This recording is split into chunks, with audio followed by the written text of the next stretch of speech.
Chapter 42, Pass the Damn Salt Please, Walking Patches, Argument. Rachel and Riley, Part 13. So, how was your day? Said Rachel. Oh, okay.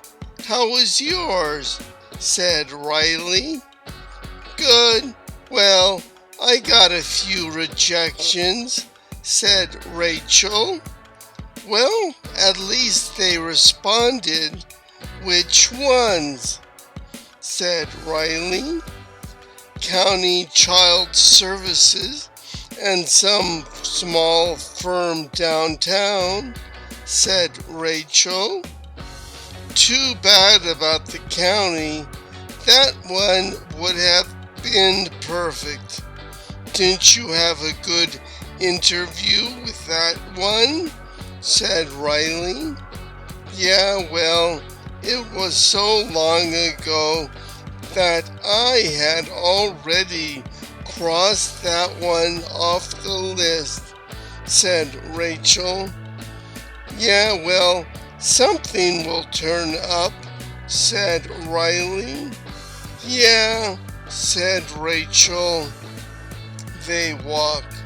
Oh my goodness, what a cute doggy, said Mom with two kids in tow. Yes, this is Patches, the Wonder Hound, said Rachel. Is he friendly? Said Mom with two kids in tow. Don't let the wagging tail, the wiggly butt, the tugging at the leash fool you. She is quite the vicious killer dog, said Riley. Riley, be serious for once. Yes, she is quite friendly around children, said Rachel. See, honey, this is Patches, said Mom with two kids in tow. Would it be okay for him to give Patches a treat? Said Riley. Oh yes, it would. And it's a her, actually, said Mom with two kids in tow. Way to go, Riley, said Rachel. Okay, this is how you make Patches sit like this. And if you lower your hand below his mouth like this, she will start eating nicely like this. Would you like to try it? Said Riley. Would you like to try it, honey? It's okay, said Mom with two kids in tow. Suddenly, she is shy. That's okay. How about your sister? Said Riley. Brother, actually. Would you like to try, honey? Said Mom with two kids in tow. You're going 2 for 2, Riley, said Rachel. Okay, you can do this. Let her smell your hand. Good. Now here is the treat. No, it's not for you. Laughter, said Riley. It's for the doggy, honey. Laughter, said Mom with two kids. Laughter. Hey, he called it a treat and gave it to me. Sounds like it should go in my mouth. Okay, now Patches, sit. Good girl. Now you, human puppy, show her the treat. Very good. See, you did it. Very good. Good dog, Patches. Okay, now I see Sister wants to do it. Is that all right? Said Riley. Do you want to try and feed the nice doggy, Samantha? Okay, just do it like Justin did it, said Mom with 2 kids in tow. Patches, sit.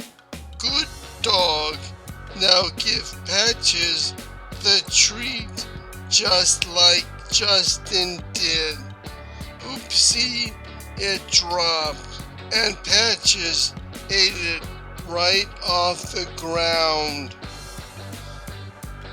Now remember, this is not a lesson for those human puppies among us, said Riley.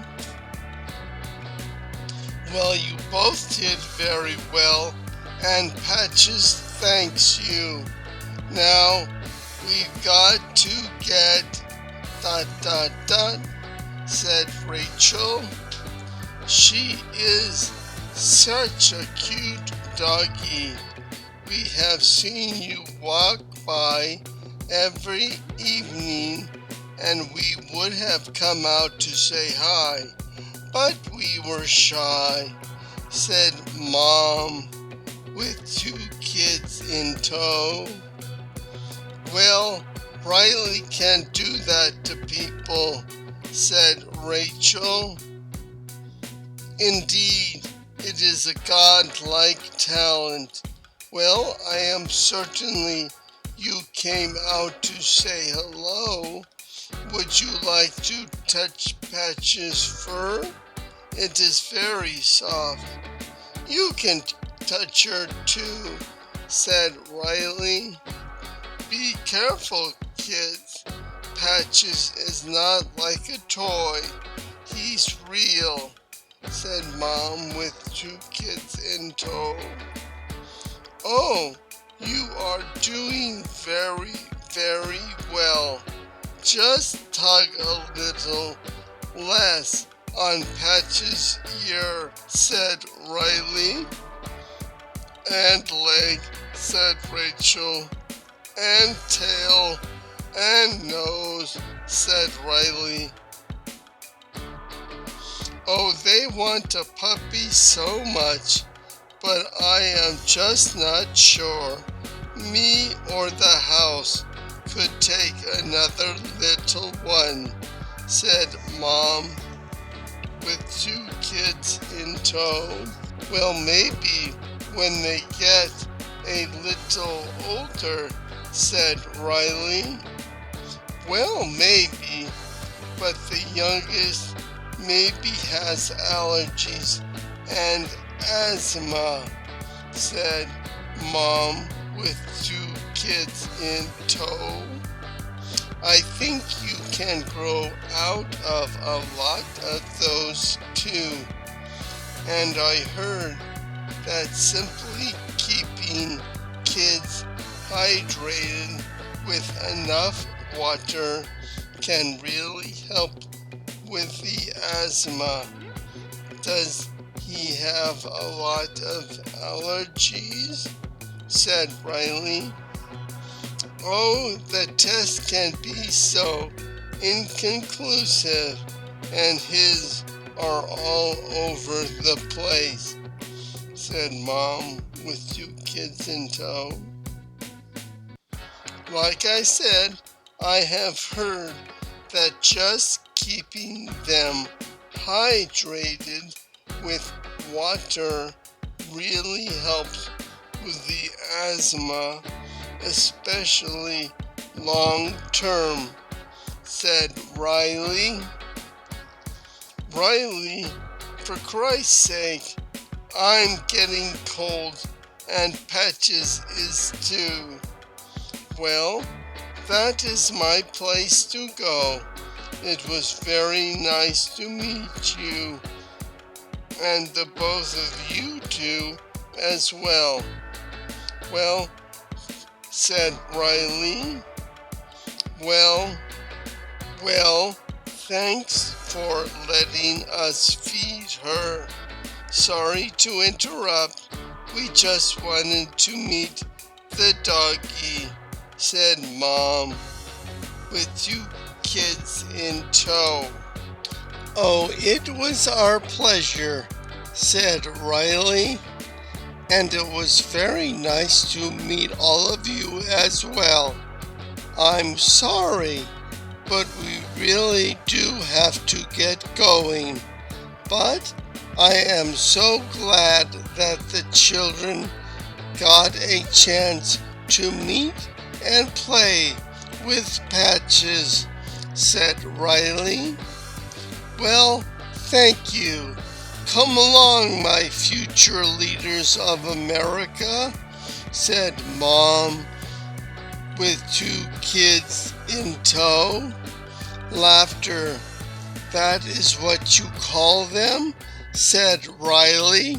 If drool is a measure of leadership potential, we'd be measuring the drapes at the White House right now, said Mom, with 2 kids in tow. As a means of selecting our leaders, both present and future, it works for me. It is quantifiable. It is ... said Riley. Riley, put a sock in it, said Rachel. Okay, really, that is my clue. Patches home walk.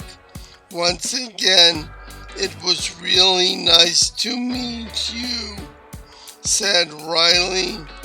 Mom with 2 kids leave. Rachel and Riley resume walk. Silence until they are home. God, Riley, who wound you up, Mr. Chatty Cathy, said Rachel. Well, I'm sorry, said Riley.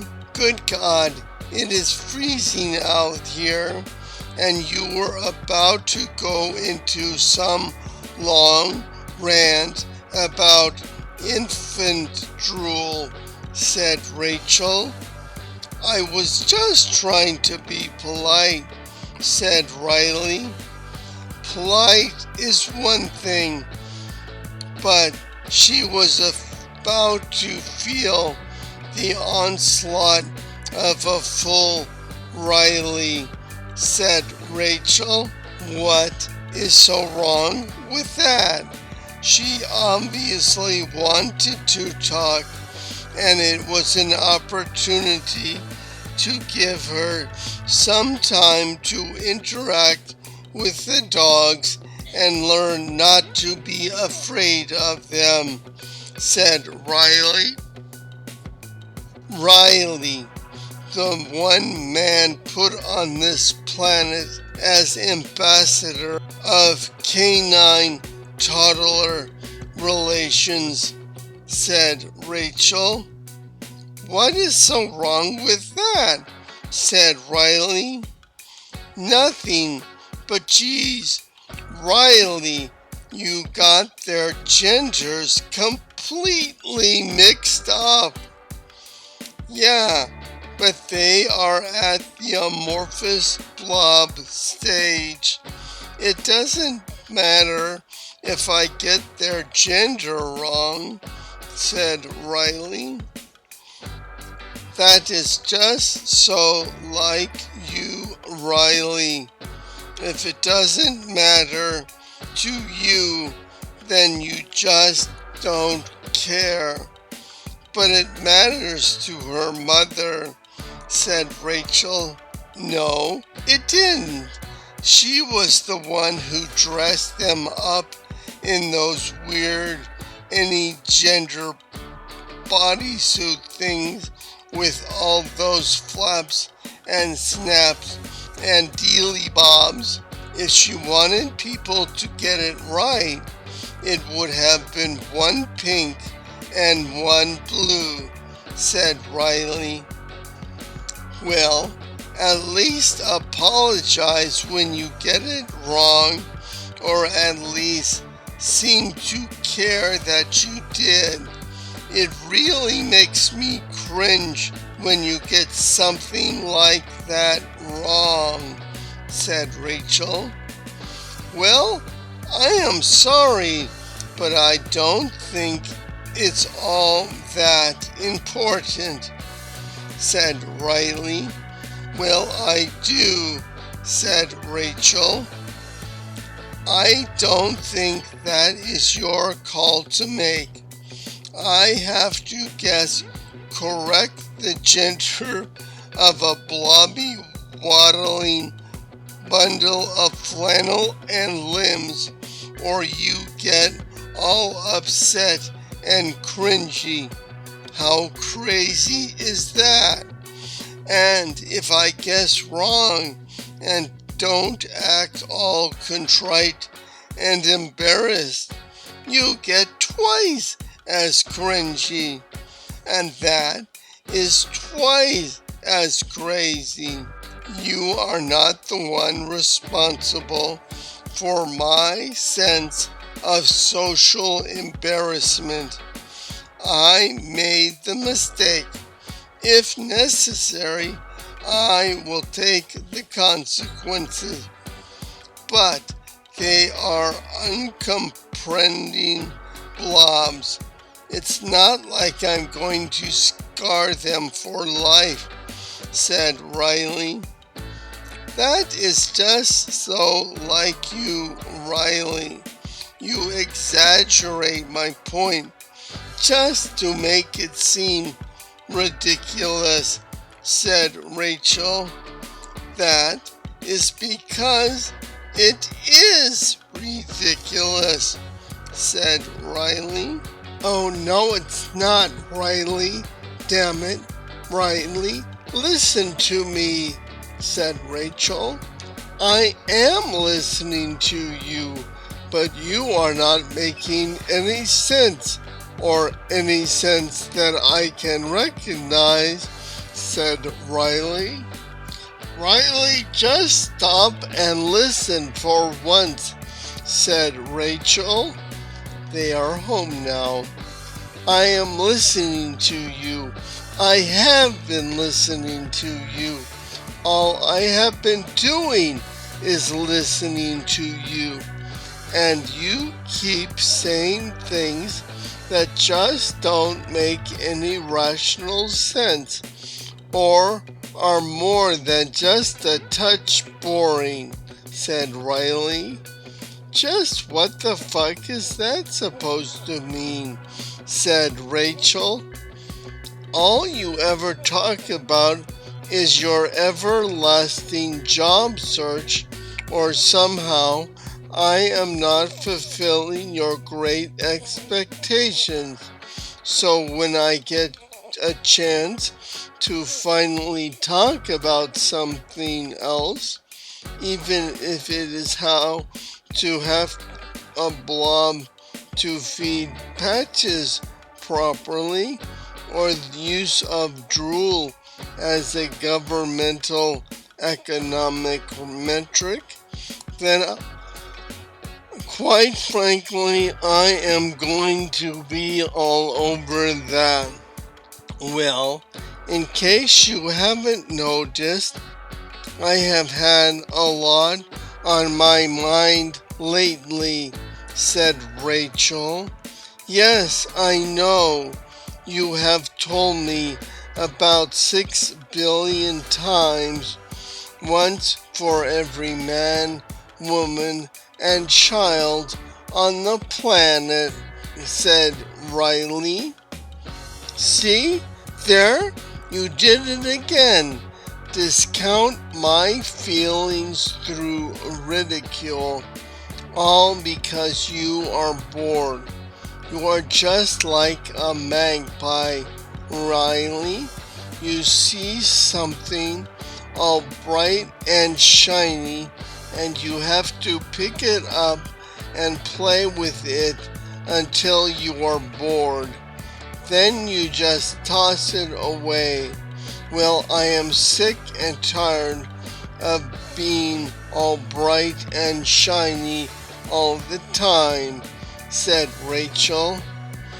I'm not asking for bright and shiny all the time, but once in a while, less dull and dingy would make for a delightful change of pace, said Riley. A delightful change of pace? A delightful change of pace? This coming from a man who has two basic speeds, manic bubbling or sullen withdrawal, said Rachel. Well, maybe it is because that every time I say anything, little Miss Sarcasm has to make some snippy little comment, said Riley. You used to like my snippy little comments, said Rachel. Well, not when they are always directed at me, said Riley. Well, maybe you didn't deserve them then, said Rachel. Well, I certainly don't deserve them now, said Riley. Okay, here it comes, said Rachel. What comes? What the fuck are you talking about? Said Riley. Noble Riley supporting his damsel in distress and selflessly supporting her with nary a peep of protest. All hail the noble breadwinner and great guy, said Rachel. You know, you are clearly not making any sense here. I have more money coming in right now, and you don't. So what? Just calm down and think rationally for one goddamn second, said Riley. Noble, selfless pain for me and my dog, so that you can tell me what to say and what to feel. No fucking way, Riley. No fucking way. No fucking way are you going to tell me what I can or cannot say. So just shut the fuck up and leave me alone, said Rachel. Yeah, I think I will just do that, said Riley. Well, see that you do, for a change.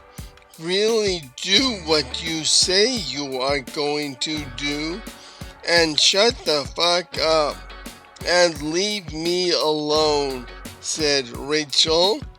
Okay, fine, said Riley. Leaves room, slams door. Fine, said Rachel. Hits door. End of chapter 42. Walking Patches. Argument.